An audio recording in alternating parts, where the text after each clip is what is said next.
Peace and blessings, everyone, and welcome to Spotlight. I'm Edjuenka, and we have a very interesting program for you tonight. This is Black History Month.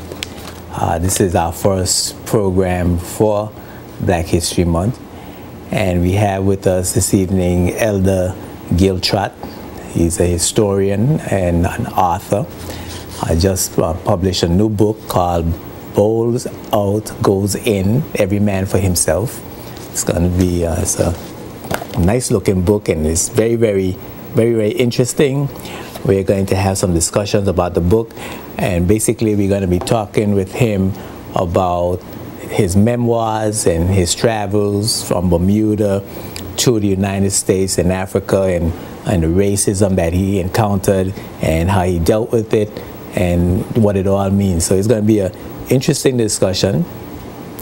We're going to get right to that after I talk about these things, and after we come back from our sponsors. I want to talk about a little bit about the wreath tossing ceremony. As a matter of fact, let me welcome you to the program. I was going to do it after the break, but let me do it right now. Welcome, Brother Trott. Well, thank you, Edjuenka. My privilege, man. Yes, and congratulations on your book. Well, thank you. Nice book. I haven't completed it as yet, but I got through a considerable portion and made notes and everything, so we can have a good chat about that. But on Sunday, we had the wreath tossing ceremony. Yes. And you initiated that. Yes. For those of you who don't know what the wreath tossing ceremony is, you want to explain it, or you want me to explain it? Yeah, you can explain it. You were there. I want to see how well you were paying attention. So well, it's a ceremony where we toss a wreath into the ocean, commemorating and memorializing our ancestors that came across from Africa through the Middle Passage in the bottom of ships through that horrific period.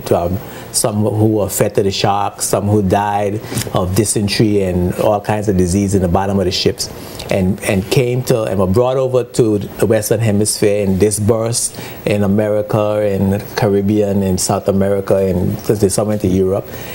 And we were remembering those ancestors on whose shoulders we stand today.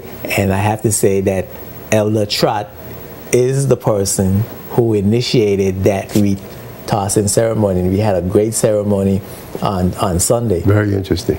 Yes. And more people should have been there, even though the attendance has been increasing. Yes. But certainly this is a African descendant territory. Yes. And it should have been a large crowd. Yes, I think we might have fallen down a little bit on the advertising this time. It was too short. We originally planned since the first of the year, like right after Christmas, got right into it. But I think we kind of waited a little while. Well, you know, a lot of people look at Spotlight. Yes. And I've talked about it on Spotlight. I talked about it on Umoja. Yeah. So I think a lot of people knew about it. Oh yeah. And it was in the air. Gadites talked about it on Zira. Yeah, I was there with Gadites. Yeah. So it was on the air, and so I respectfully differ with you that there wasn't enough promotion. See, I was trying to make excuses. Yeah, you're trying to excuse us, right? Right. I think it was just an awful thing. Yes. That we, as a people, as an African descendant people, and you know, we might not want to be, we might say we don't want to be African, you know. We might say I'm a Virgin Islander. You know, yes, you know, my ancestors came from Africa years ago, but I'm not African, so I'm not claiming that. But certainly, we cannot ignore the fact, right, that we are descendants of African people who were captured from Africa and brought here, and we are here right now sitting at this table as a result of their fight their fight to free themselves, their fight to preserve us, their descendants. We are their victory. Right where we are right now, we signify and represent their victory. How can we deny that? I don't know. That's been a problem. You know, it took a long time to get it started because we kept putting it off. You know, the guys that I circled with, we talked about it, and every time it got close, we forgot about it. And this just went on and on and on, you know, for at least 6, 7 years, you see. But then that's when I said, well, I'll do it alone. I went out on the key early Sunday morning, one Sunday morning, 3 years ago. My daughter had a camera. She took a picture of me tossing the wreath, and that thing circled the globe, literally, through email, through the internet, you know. And that's how it really got started. And last year, we had quite a few there, but a lot came from the cruise ship, you know. But it's growing. Yeah, and our leadership, though, the other thing about that, is our leadership, our premier didn't make a statement, our deputy premier didn't make a statement, none of the representatives made a statement, none of the school teachers made a statement, nobody. No. I mean, nobody. I wonder how they think. A lot of us in the Virgin Islands don't realize that the education that they have is a direct result of the struggle, the civil rights movement, the rebellions on the plantation. You know, I mean, the rebellions on the ship coming over. Well, you're in your book. In your book, you talk about all of the trials and tribulations you went through in just being in America, just being an African descendant person in America. Yeah. And back in that day, there were segregated schools. Yes. Black people could. So at one point, black people couldn't go to school. No, at all. And that's right. And when our ancestors fought to get them to allow them to go to school, then they created Jim Crow, separate but equal. And so Africa, our ancestors were separated into schools that had less resources, less qualifications, less standards, and so you basically got a second and third rate education. By candlelight, most of it. And then our ancestors continued to fight to where the American army had to go and enforce in Georgia. Yeah. Force the National Guard. Yes. Force the colleges to open and let us in. Yeah. So those of us who have our education from America and Europe, because that civil rights thing had a global impact. Right. The civil rights movement had a global impact. So those of us who have got an education abroad owe that education to our ancestors who literally gave their lives. They did. How can our people, how can our premier, how can our, I have to say that the Minister of Education and Culture was at the ceremony. That was a big deal for me. Right? I thought we missed the opportunity for him to make a statement at the event. But he was there. But how can our leadership ignore the fact that they themselves are beneficiaries of the struggles and the sacrifices, the blood sacrifices, because it was their lives. It was fire hoses and German shepherds and billy clubs and bullets that our ancestors and our forefathers went through to allow us to force the slave masters' children to allow us to get an education. You know, so that is the most hurtful part to me, that as a people we can't even recognize that. We can't even, regardless of what you call yourself, regardless of what your beliefs are, your ethnic beliefs are, that you can't understand and recognize that these people give their blood and their lives so that where we are today right now, sitting in a television, owning a television station, sitting in a television station, being able to be broadcasting not just in the BVI but now to the entire world. Yeah. So we have to do better than this. Yeah, we got to do better. We have to do better than this. Yeah. But it was great, and we had Priest Benu that performed the ceremony. Yeah. And that was an added it really was. Yeah. Dimension to it. So that was great. The whole scene was beautiful. The whole thing was beautiful. The whole thing was beautiful. I want to give this lady this group a plug. The Rastafari Progressive Unity. They are having on the 25th of February at 2 p.m. a Know Thyself Fashion and Craft Expo 2012 at the Althea Scatliff Primary School playground. On the Althea Scatliff Primary School playground, they're going to have a Know Thyself Fashion and Craft Expo. They are going to be featuring designs by Men and I and Trifle and denominations by demonstrations. I can't read this thing. Demonstrations by BVI Craft Association, Bambouche, and Green VI is going to be there. Green VI gave me my glasses from recycling. From recycling. From recycled Heineken bottles. Yeah. Got a beautiful glass. There's going to be knitting, doll making, batik, henna, plaque making, and much more activities for the young people. They're going to be a bouncy house and face painting and lucky dip. So entertainment. It's going to be poetry and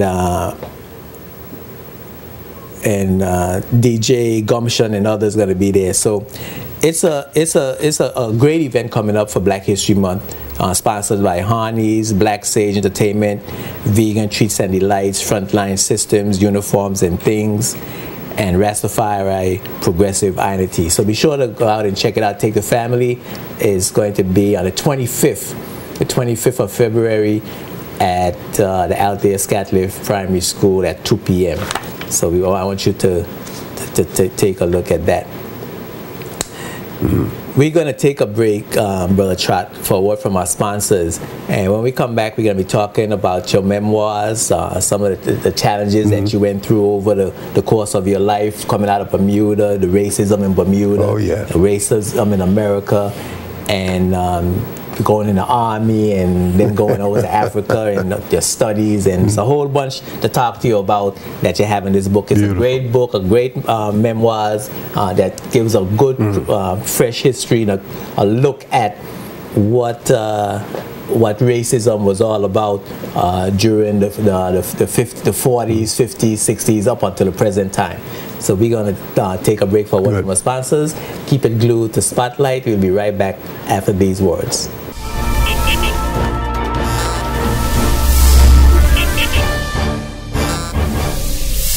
This program is sponsored by the law firm of J.S. Archibald & Co. and by the trust company J.S. Archibald Trust Services Limited, both of Roadtown, Tortola, BVI.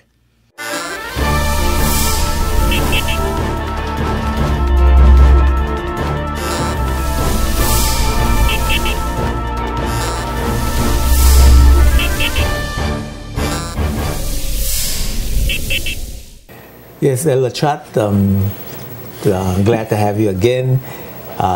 You're just tuning in. I'm Mejuenka, and this is Spotlight, and I'm here with Elder Trott, historian and author. He just put out a new book, and it's called Bowls Out Goes In, Every Man for Himself. Now, I was trying to figure out, I learned that it was a cricket title, and I was trying to figure out what that meant, and I never heard about that. I'm not a cricket fan, but what does the title mean? Well, I checked all over the world, really, the cricket world I'm talking about, to find out if they were familiar with that game and if it was played the way we used to play it. You see, but when I described what we did, they understood that part, but they didn't call it Bulls Out, Girls In, you see. But what it is when you can't fill two teams, and this is like a neighborhood sandlot type thing, then you just play by selecting, like you flip a coin for who takes the bat. You flip a coin for who takes the ball. And then from there on in, it's like every man for himself, right? You bowl the ball, you fight for the ball to get the ball next, and to get the batter out, you know. But it's just an all-out chaos. In fact, so when you bowl the ball and the batter hit it, if you catch it, then it's your turn to bowl, or your turn to bat. Or your turn to bat. Yeah. But if it's a grounder and you get it, then it'll be your turn to bowl. Yeah. But if he hits the ball somewhere else, then there's a fight to get the ball. You see, so whoever gets the ball bowls. Whoever get the ball bowls, and whoever get the person out bat. It's very competitive. Yeah. Whoever get the person out bat. Yeah. Yeah. Okay. Yeah. Why that name for the book? And the subtitle, Every Man for Himself, I guess, is part of the whole Yes, game. It is. Because I connected that with the game of life, the way it turned out for me later on. You know, it's like every man for himself. So I just thought it would be a catchy title, an unusual title, you know. But by the way, before I forget, the cover, there's Joe Hodge did the cover. Joseph Hodge did the ad for the cover. Right. That's a great looking cover. I was wondering about that. Very artsy. Yeah. It's a beautiful cover. It's well done, and it's a wealth of information and knowledge in the book. Now, Every Man for Himself, is that what you felt growing up in Bermuda, and just feeling that there was no, you couldn't be a part of a group that you felt protected you? Well, that was after I left. This was like going into the U.S. But so that's what you felt that going in the U.S. But in Bermuda, when growing up in Bermuda, you had that sense of community, like we had when we had in the big right. You know, like I described. You know, in fact, I think I put it in the book too. When I go back there today in the old neighborhood, it kind of, you look at it and you say, this can't be. Because when I was coming up, well, you had no television, and 50, 60 children in the yards playing, all day long, different games, cricket, soccer, football, girls are playing hopscotch, just a lot of activity, And everybody all the women in the neighborhood, the elderly women, were your mother. And all the men were your father, Like my mother died when I was 2. So I grew up in a house with about 8 grown-ups in the house, uncles, aunts, and so forth. And it was the family structure was together. It reminded me of us here. And yes. What was interesting is how the colonies were very similar at that time. Right. And you had African villages, and the village raising the child was practiced. Right. That was it. Yeah. Exactly. Was there? Exactly. I found that the book is generally not only about your growth and development, your memoirs, but it's your memoirs with the underlying theme of the constant having to deal with racism. Yeah, constantly. Yeah, and even in Bermuda, I hadn't realized there was so much racism in Bermuda. Oh yeah. Not American style racism, but actually, the type of racism they had in Bermuda between the races. I also found not only with blacks, it seemed to be a British thing. Because I'll give you an example. When I was running the club there, 2 guys used to come in there every day for a couple of years. They worked in insurance. And at the end of the day, they would stop by, you know, have a drink before they go home. And this went on for a couple of years, like I say. And then all of a sudden, one day, one guy showed up by himself. And, you know, I said, where's your buddy, man? You know? Well, he can't make it today, you know? And I said, well, it's the first time I've seen you by yourself coming here, you know? So then he went on to explain to me that his friend, now these guys were tight, that his friend was from a wealthy family, and they were having a cocktail party to welcome some of their relatives that were visiting. So I said, well, I guess you'll probably be going over there a little later on. He said, no, he can't go because he's not of that economic structure. He wasn't in that class. And I thought that was strange. I mean, for two guys, and then this is the way it is, but they accepted it, you know. But it was similar between black and white, you know. Well, you were telling go ahead. I'm sorry. Yeah, no, I'm saying it was similar, not the same, but similar. White people and black people didn't mix very well. No, still don't. And they still don't. No, from what I understand. Okay. Yeah. But you were telling me off air that white people were in Bermuda before black people. Yeah. Before the plantation era. Yeah. Oh, I hadn't realized. Yeah, they were shipwrecked there. Okay. You know, Sir George Summers really got shipwrecked there, so they were there establishing everything. Growing up before you went to the United States, what is the period that stuck out most in your mind? What event or your time frame that stuck out most in your mind? What do you remember most about Bermuda growing up? Just the like friends, relatives, interacting with each. You know, like my grandmother couldn't. She used to bake on Wednesdays and Saturdays, right? But always there was some to take to this person, the other person. You know, great grandmother, her mother, who was a little distance away, you know, and all of that. There was a lot of, but you were all like brothers and sisters, the entire neighborhood, you know, and it was a tightly packed neighborhood, you know.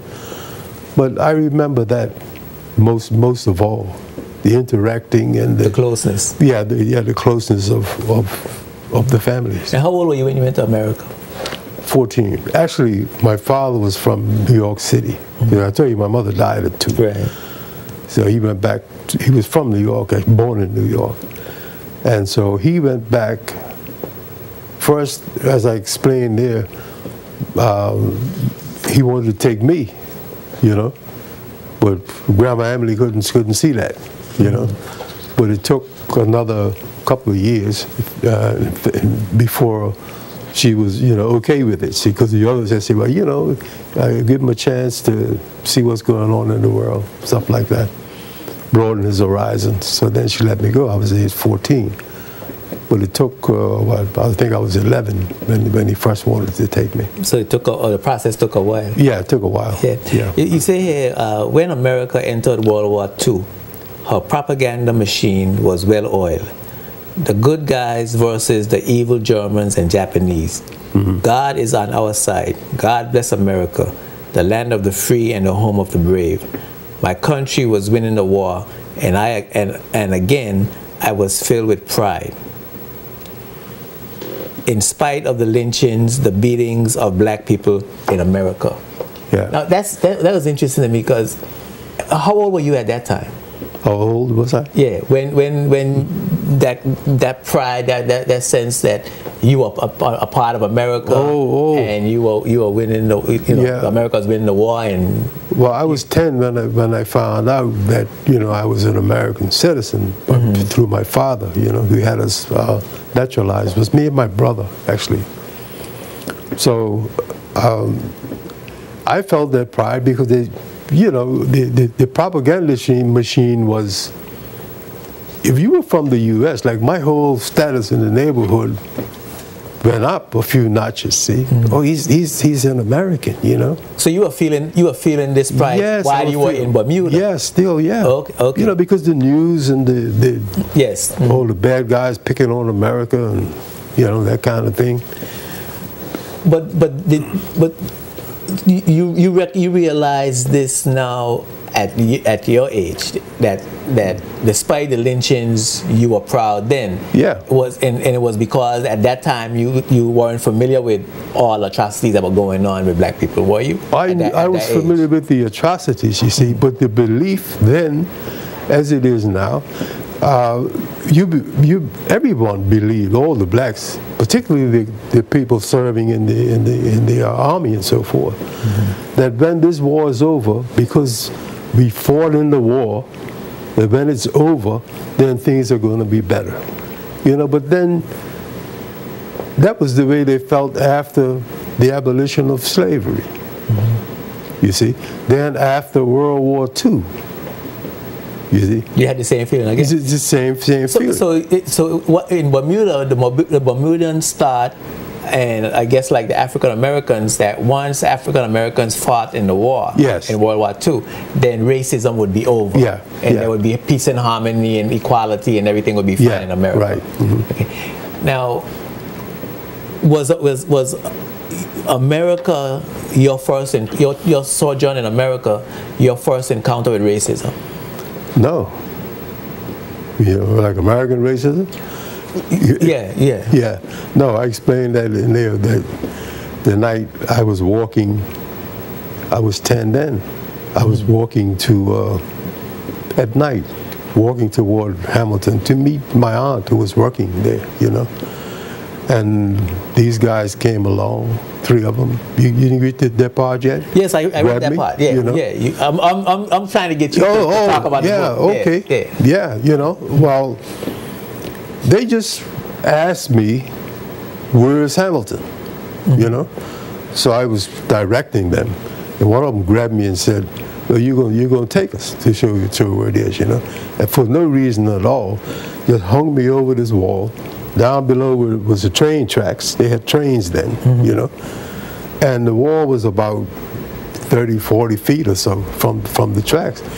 And hung me over there by my arms, you know. There was 3 of them, and threatening to drop me if I didn't agree to take them into Hamilton. But that was kind of scary, man, you know. Yeah. But, you know, that was the first time. But still, you know, I had heard what was going on there. But then again, you know, just like they thought, like I say, way back there, I guess after the Civil War, because you had blacks that fought in the Civil War, they thought the same thing. When this is over, then all this racism and stuff is going to be over. And each war after that, the same thing was assumed. And when you went to America now, what did you find? Well, I lived with my aunt, right, who lived right in the center of, and I don't think there's any blacks living down there now, but the house we lived in, my aunt ran a rooming house right off Columbus Circle. In fact, they knocked the house down to build the Coliseum, right? And all around there was all Caucasians, all white folks, you know. And they loved her so much, you know, my aunt. She's a very nice lady, very well liked among the whole neighborhood. But one of the things that threw me was, and I wasn't joking, a lot of people thought I was joking, when I said, I used to wonder, where are all the Americans?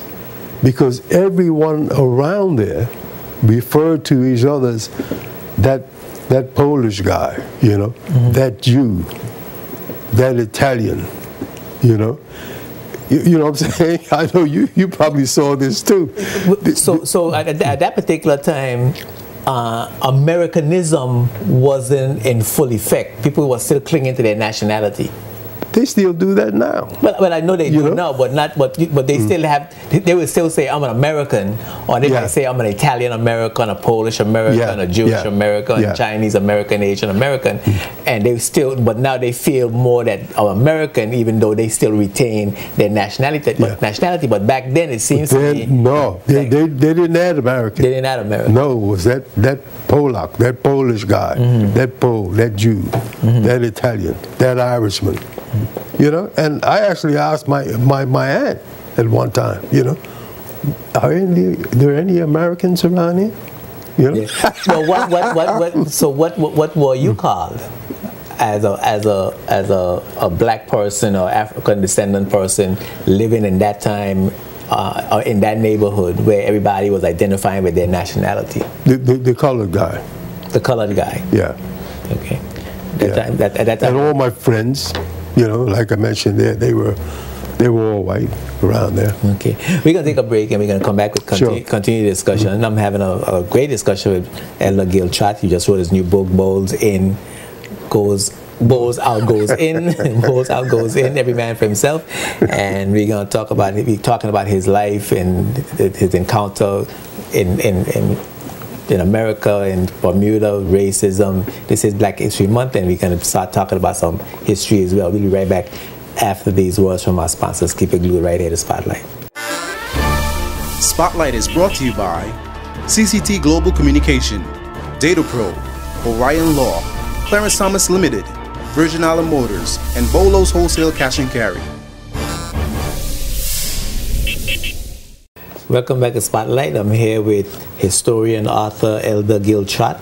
Just published a new book. It's called Bowls Out Goes In, Every Man for Himself. I got problems with that. I don't know why. Interesting book. It's about his memoirs and how he overcame racism in Bermuda, his birthplace, and in the United States of America. He went to the States and you joined the Army. Yeah. It was almost like a contradiction to me. Knowing what I know now, and I suspect knowing what you know now. Yeah. That you would join the Army seeing all of the racism around you. Yeah. How did that feel strange to you? No. What were you thinking? What would you think would happen when you joined the Army? Well, or why did you join the Army? At that age, I think you get to the age where you want to explore. And I think that's what not only did I want to go in the Army, I wanted to get into an outfit that was doing something. The thought of going in and having a 9-to-5 job didn't appeal to me at all because, I was kind of wild like that, and I mean, in my nature, You wanted some excitement. Some excitement, yeah. So that was the whole thing there. And basically the only way for at that time, I suspect, for African descendant person to have that kind of exposure and excitement would be to join the Army. Yeah. And at that time, I understand from my readings that the general feeling of African descendants were that if they joined the Army and fought, that things would change for them. Things would be better for them. Right. Was that a feeling that your family had as well? Yeah. Okay. Well, my family in Bermuda actually wasn't for it at all. They didn't like the idea. But your father here was he for it? Not really. I mean, he didn't object. But he didn't have much of a feeling about it one way or the other. I mean, he wasn't objecting and he wasn't encouraging me either. Okay. You see, my conversation was with a black man who had fought in World War II. This is after you joined the... I was in basic training. In the Korean War. Yeah. Right. This is in basic training in Fort Dix, New Jersey. He said, my conversation was with a black man who had fought in World War II and was still in the Army. I had not seen him before and can't recall how the conversation started. He was with the Red Ball Express, an all-black trucking unit stationed in Europe. He told how he lost contact with his convoy one night, and while searching for it, he ran into a roadblock. I was too close to turn around and head in the other direction, he said, and they had spotted me, so I pushed the gas pedal to the floor and rammed through the roadblock under a hail of gunfire. Were they Germans or Italians, I asked. No, they were American MPs. Yeah. They didn't know you were American? Surely they knew. Sure they knew. That's why they were trying to kill me. It used to happen all the time. We would have been safer with the Germans or Italians. That's a hell of a thing. It is. It is. But he felt as if the Germans or Italians would have captured him and made a prisoner of war, you know. But the U.S. MPs wanted to kill him. But as I said there, that I couldn't believe it, you know. But see, this was in 1951. World War II only ended in 1945, so 6 years had gone by.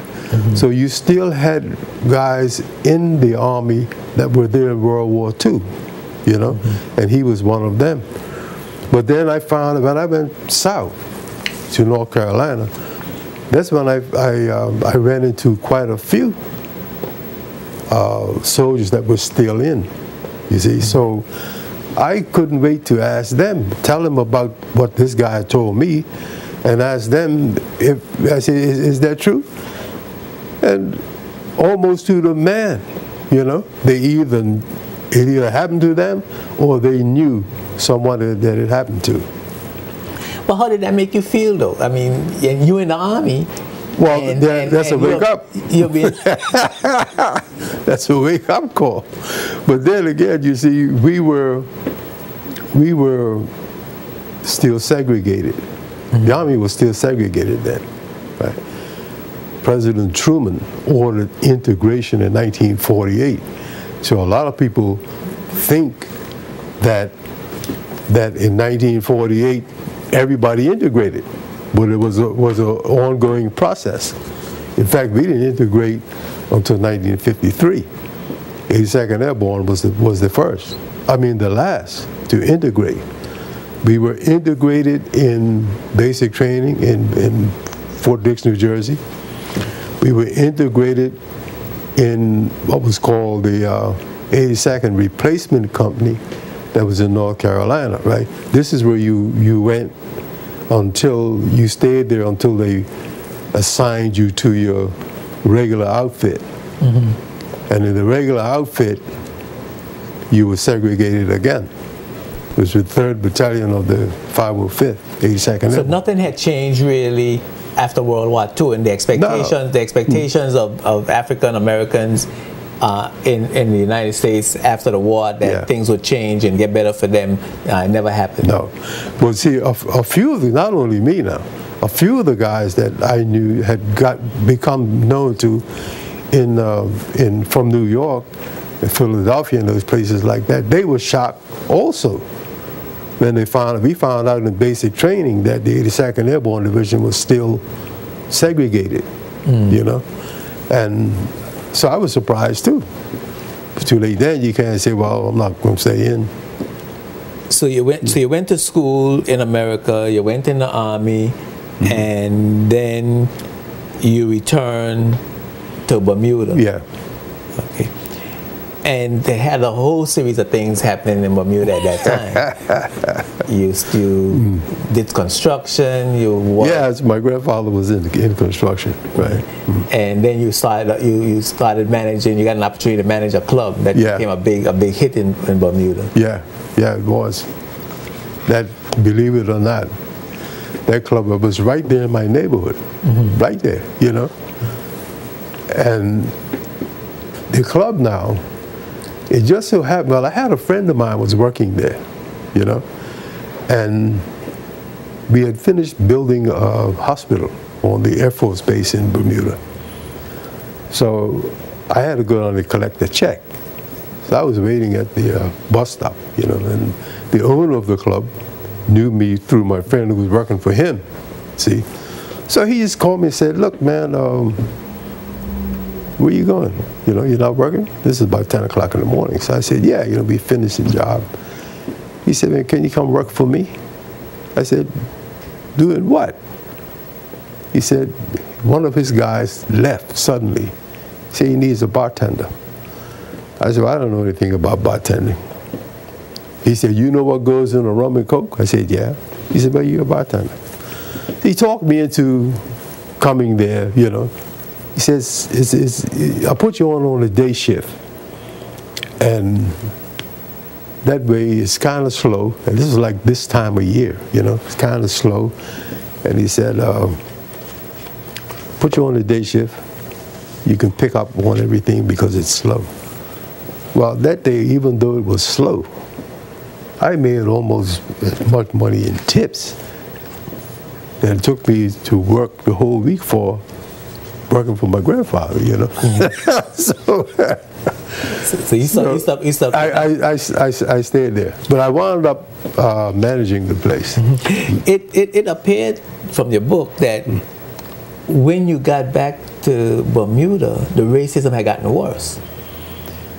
Is that a misunderstanding? Because it seemed like it had more incidents of racism with the development. For example, you had a situation when the Harlem Globetrotters came to Bermuda and they had an incident. Well, actually, the incident itself had happened while I was in the Army.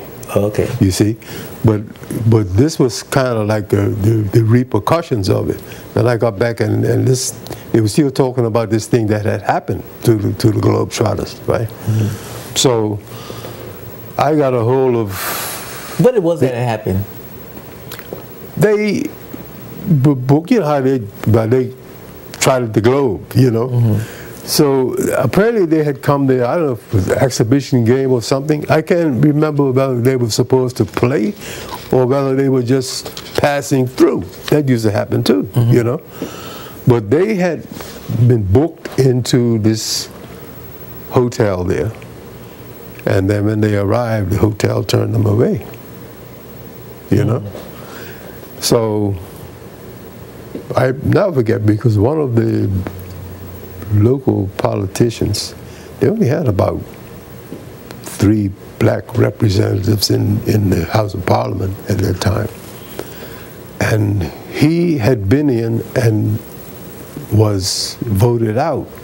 Now he was trying to get back in, But he walked into the club and showed me a newspaper article that was written by a reporter from a paper in the U.S., Pittsburgh Courier, in fact, And he started off by saying, this time of year you'll be thinking about planning your summer vacation and everything. He said, when you do, stay away from that little island of hate called Bermuda. And then he went on relating the incident about the Globetrotters. And of course, I became furious about that. He showed me this thing. Then I asked him, I said, well, what are you going to do about it? And he said, well, nothing I could do. I told him, don't run, man. Well, what was the ratio of black to white in the population at that time? There was more blacks, not a whole lot. Bermuda's heavily populated with, like I told you, for white folks before. I don't know the exact figures, but... and black people felt powerless to do anything about those types of circumstances in Bermuda? Yeah, because even though, as I explained, the racism wasn't the type where you going to get kicked off the sidewalk or lynched. Not even the N-word was thrown around there, Mm-hmm. But where they got you was economically. Banks owned everything. People would get threatened for losing their homes. The bank would foreclose on their home. That was the big fear. People would get kicked out of their homes if they speak too loudly. And I witnessed an incident like that, Guy was a musician, and he just made some comment about the establishment, and he was playing in a club at the time. And for making that statement, he gets a call. The owner of the club gets a call from the bank. I found this out. Gets a call from the bank to let him go. I want you to let him go. He called him on a Tuesday. I still remember that. And to let this man go by the Friday, right? Let him finish out the week. Club owner got so frightened, he fired the man the same night. So you said they had an economic, the whites had an economic stronghold. Yeah. So the local Bermudans, the Bermuda nationals, they were doing the menial jobs, and they didn't own businesses and provide jobs to themselves and all of that? Well, a lot of them own businesses, you know. But then again, you couldn't find at that time a black businessman, say, right in the city of Hamilton, or the outskirts a little bit, you know. But so out in your neighborhood, and you had a little small mom and pop shops. Yeah, a lot of restaurants, stuff like that. But you know, the big stores, most of, as I explained too in the book, that most of the businesses, the thriving big businesses were owned by the whites, you know. So I guess it was similar. It was similar to here, in the sense that the businesses that brought the money into the country were owned by whites. Yeah. We gotta take a break, and we're gonna come right back with more discussion with Elder Gill Trott. Keep it locked right here in the Spotlight.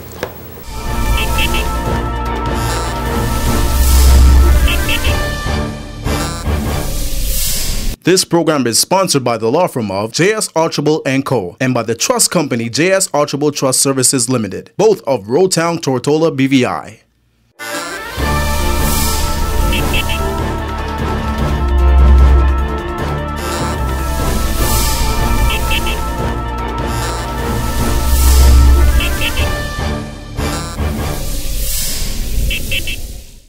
Yes, welcome back to Spotlight. I'm here with Elder Gill Trott. He's a historian and now author. We're discussing his new book, Bowls Out Goes In, Every Man for Himself.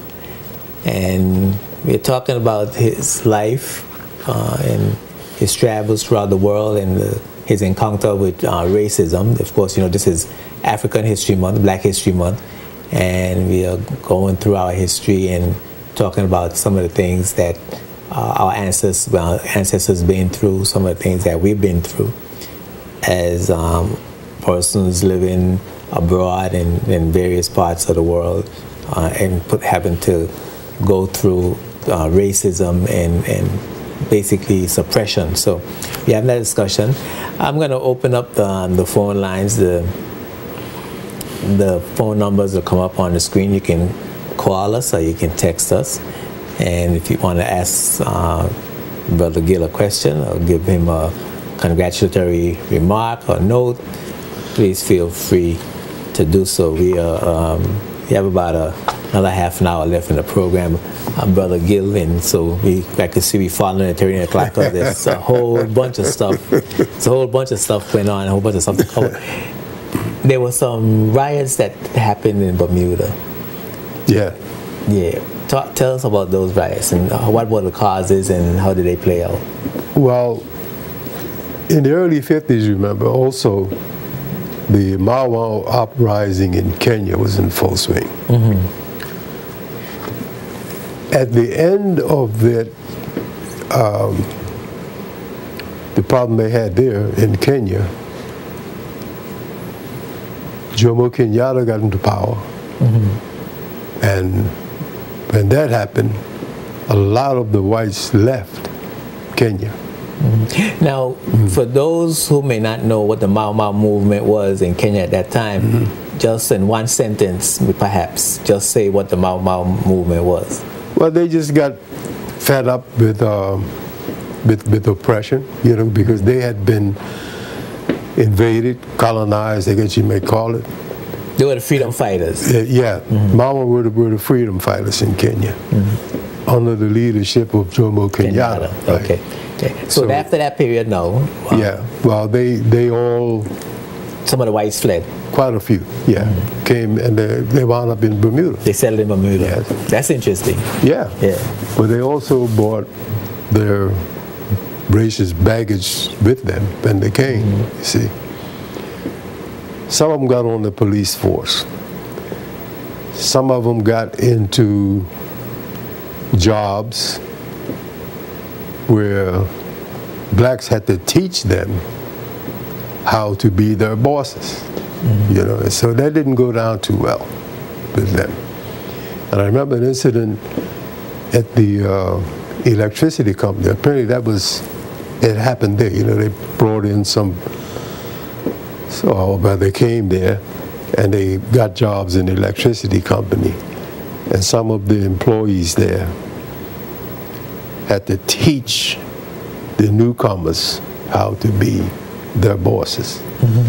So it centered around that. So what happened, the locals started to boycott the electricity company. So they had picket lines surrounding the electricity company, which was well supported because you even had locals. It was a 24-hour picket line. And you had some of the local folks to feed them and so forth and so on. And I passed there, actually, had a secretary that was working with me at the same time. I was taking her to the bank. But as we passed there, the picket lines, I saw one of the policemen, you know, push one of the picketers. And I told the lady, I said, look, I got a feeling that all hell's going to break loose before this day is over, you know. But when we got back from the bank, they were in full swing. The riot was in full swing, you know. And no one was... So the police against the protesters and... Yeah, yeah. But... and what was the result of that? Well, the whole system, because of that, they boycotted not only electricity company, they boycotted the theaters, the restaurants, and my job was to test the hotels. Remember, they had a hotel situation with the Globetrotters. So I tackled that one, but I didn't have any problem with that one. The boycotts were very successful with the theaters and the restaurants and so forth. So people didn't go to work. I mean, what form did they take? They stayed out. They stayed from work in the hotels. They didn't patronize the... No, but actually, it didn't get that far in the hotels because I remember I been in the hotel with a lady who was well dressed and everything. I even rented a tuxedo for the event, was to make sure that they had no other excuse for asking us to leave except for the color of our skin, you see. So we walked in and went up to see the show, you know. But when we entered the room where the show was, the people were standing up, you know. And we stood there with them. Then the waiter came over and he said, sir, if you'll follow me, he said, you can't see very good from there. You follow me, I'll get you a table.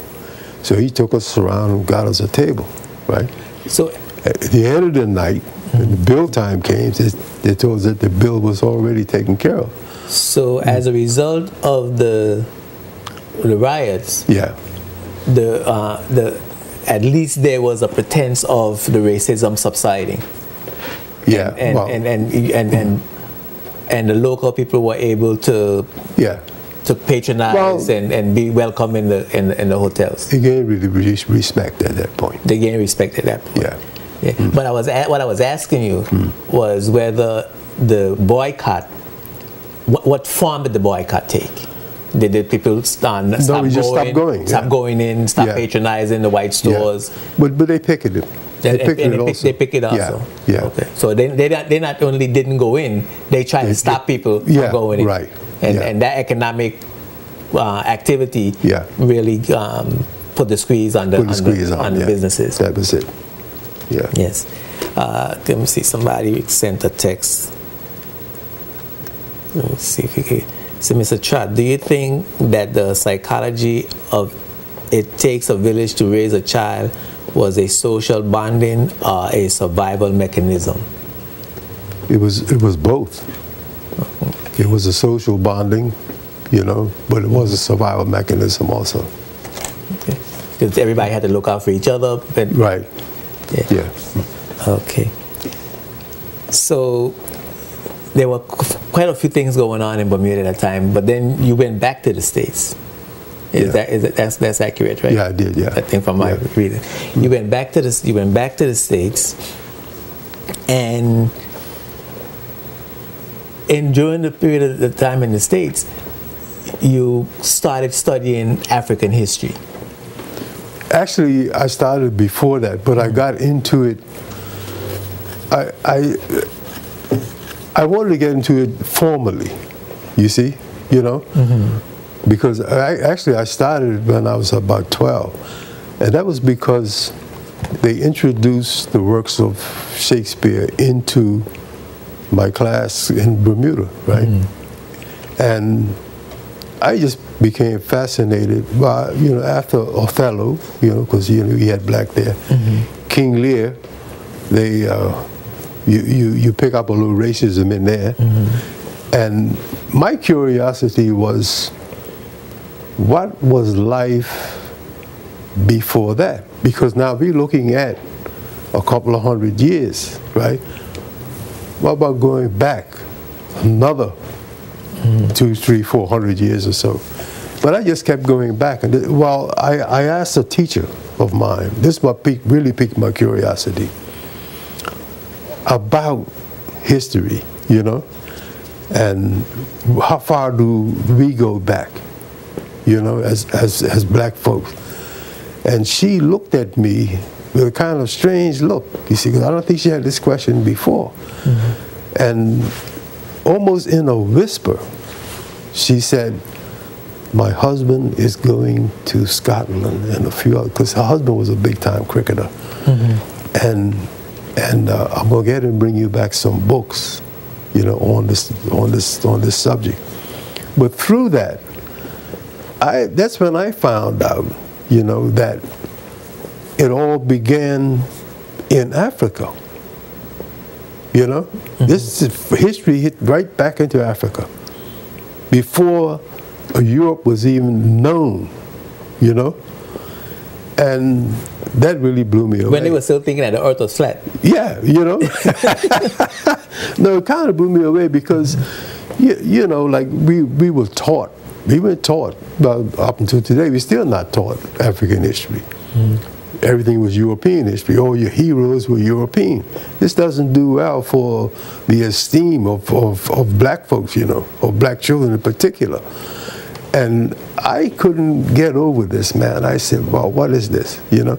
So the information that I got at that time connected me not only with the books that her husband had brought back to me, but how to get information from museums and libraries and stuff like that, you know.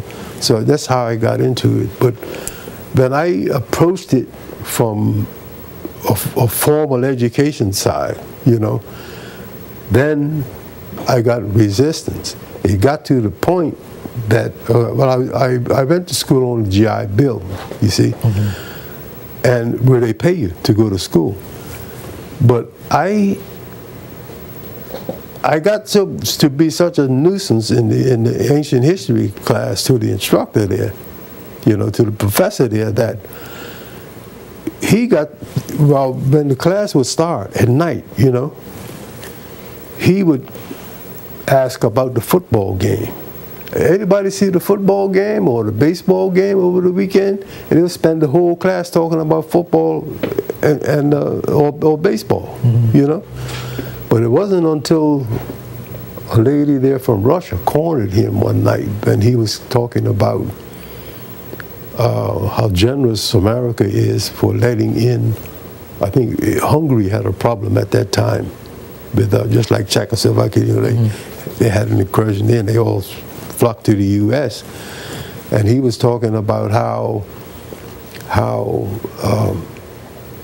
we in America are so generous that we let all these people come in from Hungary and so forth. And he said, sometimes, I think we're too generous. So this lady now, I guess, but she must have been around 50, she raised her hand and said, well, how can you say that when you got your own citizens, Martin Luther King, out there struggling for equal rights? How can you say you're so generous? Then he said, open your book and turn to page so-and-so and so-and-so. So he got back to the lessons then, but that was the only time. So in studying African history, what did that do to you as a person? How did that change you? Oh, man. It's a whole different thing. You see, because when I first went to school in the U.S., junior high, you get an interview with the guidance counselor. And our guidance counselor asked me what I wanted to be. Mm-hmm. And I told her I wanted to be a lawyer. And she laughed. So, you see, you people do better with your hands. That's what she told me, man. This is right there in New York City, mm-hmm. But I found out later on, during the Civil Rights Revolution, from Malcolm and guys like that, they had the similar experience. So apparently this was, this was policy. Mm-hmm. Discouraged the little black boy from what you're trying to achieve. From trying to achieve, yeah. Mm-hmm. But what did it do to your self-esteem, though? The knowledge of your history, what did that do to your self-esteem? Oh, it just filled you with pride, man, Mm-hmm. And see, this is why I was doubly annoyed when I first went to Africa. I mean, you get there and right away you could see why the people had to lie about us like that. I mean, the lies are glaring at you right in the face, How do you mean? Well, in this sense, right? What is said about us. They're like, bunch of wild people. Savages, cannibals. All that kind of stuff, mm-hmm. The first thing I noticed, really, was the hotel we stayed in, had two restaurants. One stayed open all day, and one only a little on the classy side, open at night, at 6:30 at night. So since we got in, like at 9:30 in the morning, we,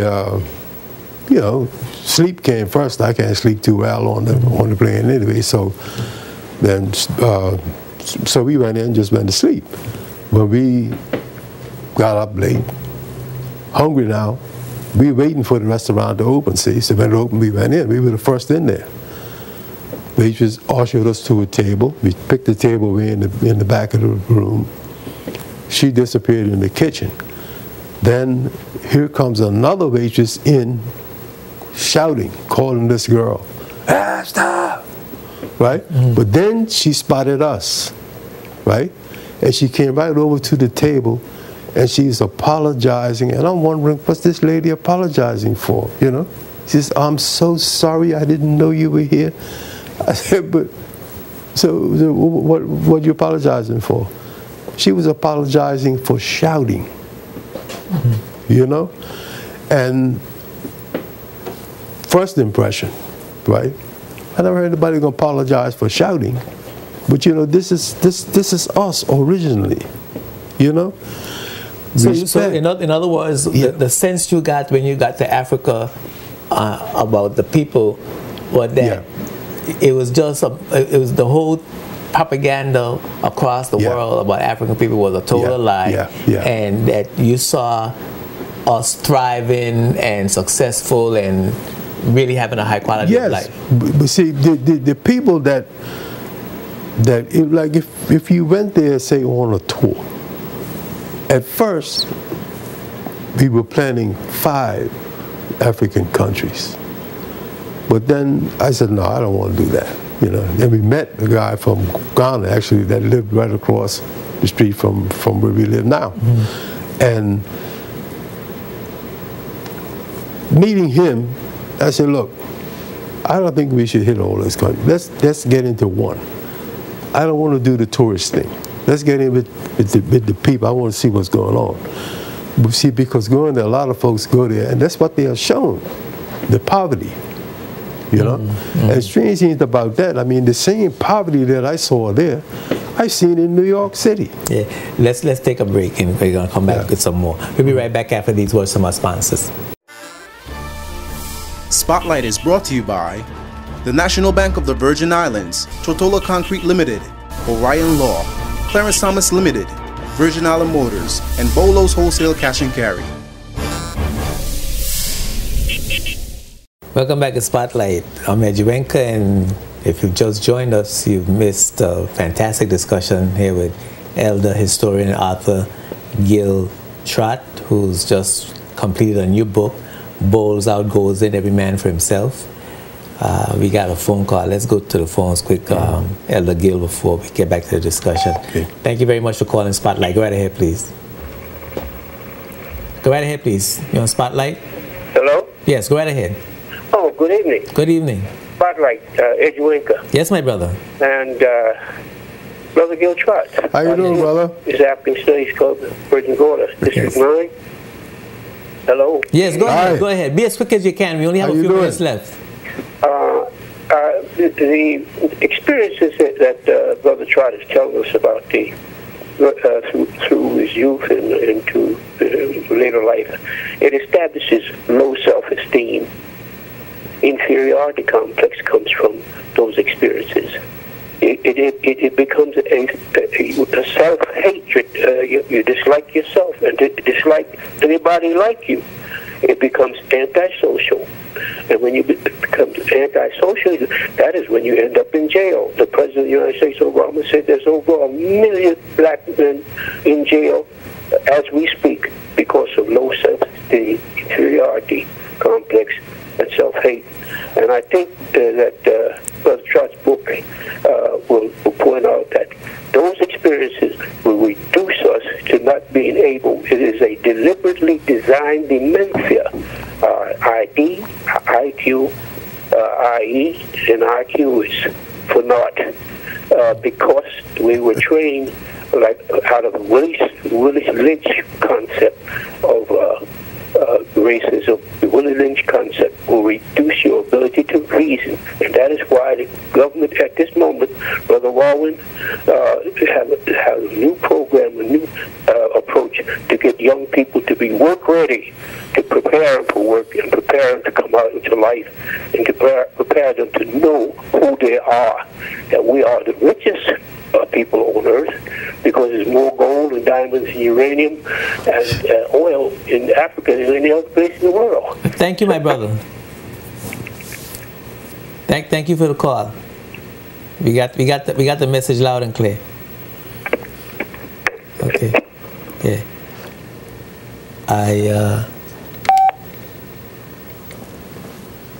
Okay. Yeah, we under the 10 o'clock, but we got your message loud and clear. No disrespect, Elder. Just you know, I think he made his point. Yeah. We found it at 10 o'clock, and we have about 5 minutes remaining. And briefly, you wanted to add something about your trip to Africa. Yeah, you know, we went shopping, Craft Village, right? Huge place. When I got out of the car after we stopped in the first shop, you put all your stuff on the car seat, you know. When we stopped, made another stop, I told the driver, I said, look, man, I said, you going with us? He said, yes. I said, but you left everything on the seat. You didn't lock the car. He said, look, nobody's going to buy that stuff is yours. Nobody's going to take it, you know. We left it going 2.5 hours. And a lot of people, you know, come back, everything was there. Yeah. Yeah. And close to the end of the book, you talk about the politics of fear. Just briefly touch on that and what you mean and how does that relate to us here in the BVI? Well, for instance, after the riots, right, and everything was successful. Some of the guys that led it, you know, they kind of they left the country for a while because they had been working pretty hard for a couple of years just to relax. So when they came back, one of the guys rented an apartment from a guy who was working with me, you know. Guy was working with me, came to me one day and he said, look, he said, I gotta go, man. He said, I gotta go home for a minute. I said, what's up? Something wrong? He said, no, you know, the guy I had working in my place was one of the heads of this showdown they had with the, you know, the rioting thing. This is in Bermuda? Yes, in Bermuda. And the bank had called him and told him he got to get this man out of his house. Bank now, you know, or we're going to foreclose on your house. He had to get the guy out. So, in other words, because everything, because as a people we are so controlled, yes, and so dependent, that we operate from a position of fear. Yeah. So everything we do, and I guess if you want to relate head to BVI, if we talk too much about our history, you know, we get labeled as racist or haters.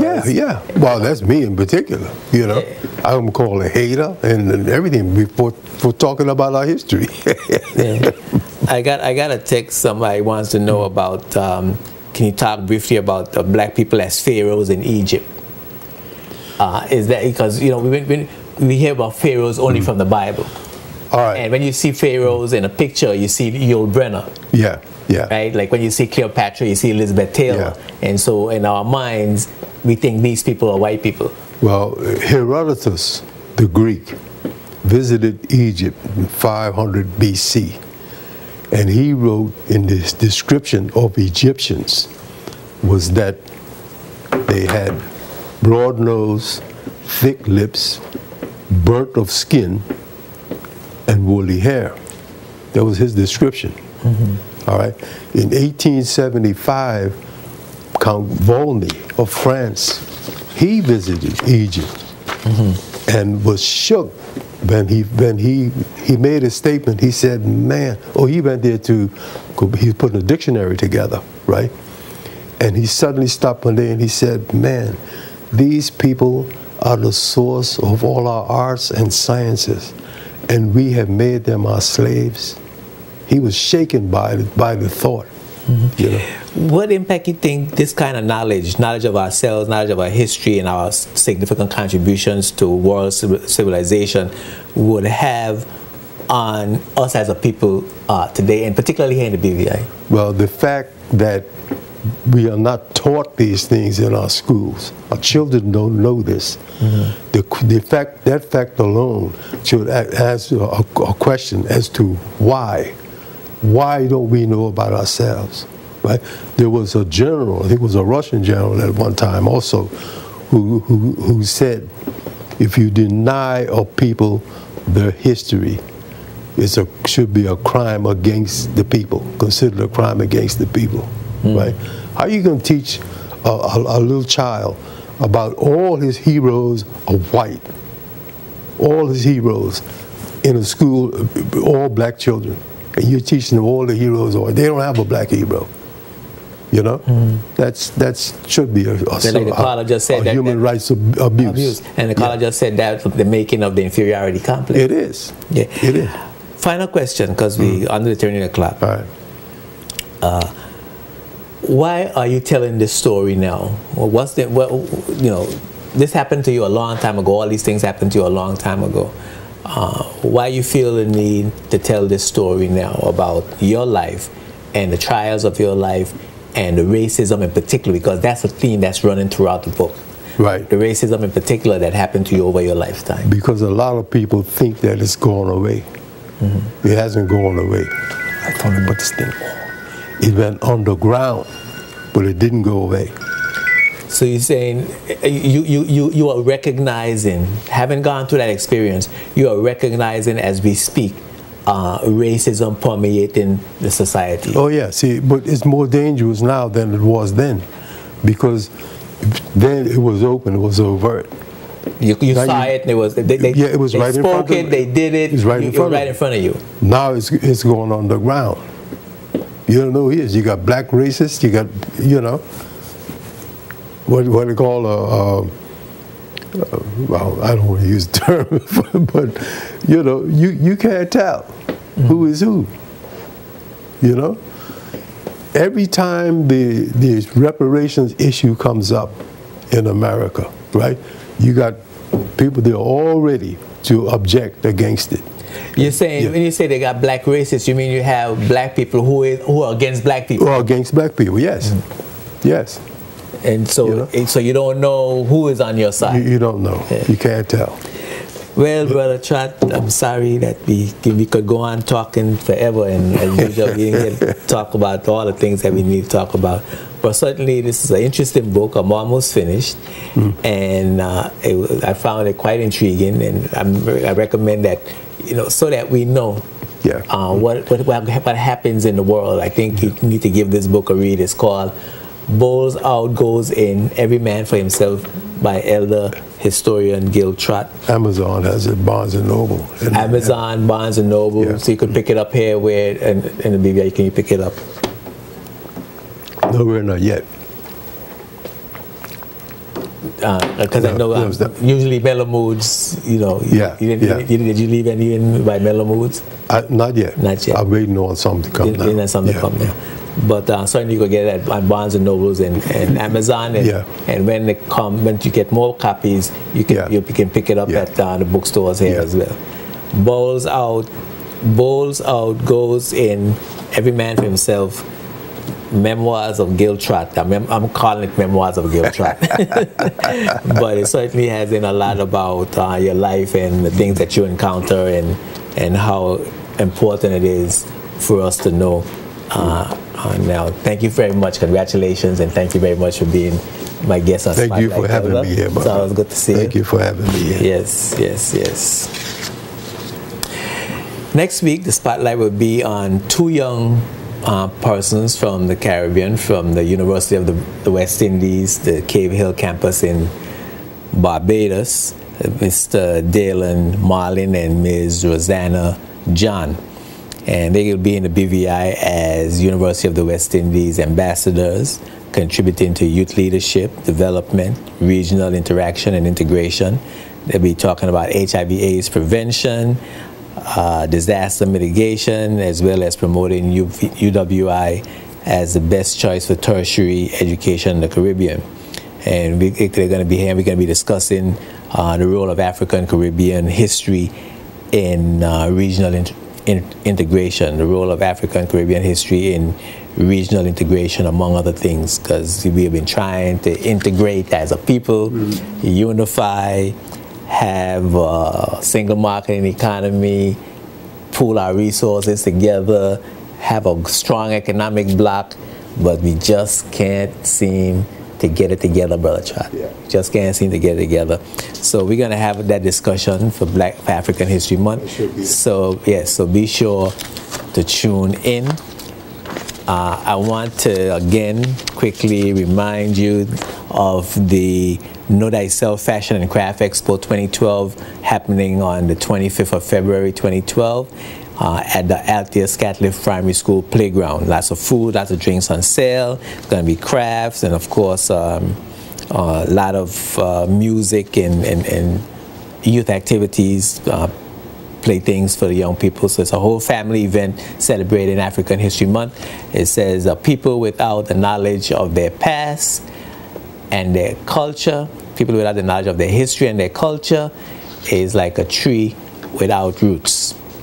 People without knowledge of their history and culture is like a tree without roots. I'm Medjuenka, reminding you that when the spotlight is on, you see the facts. Peace and blessings.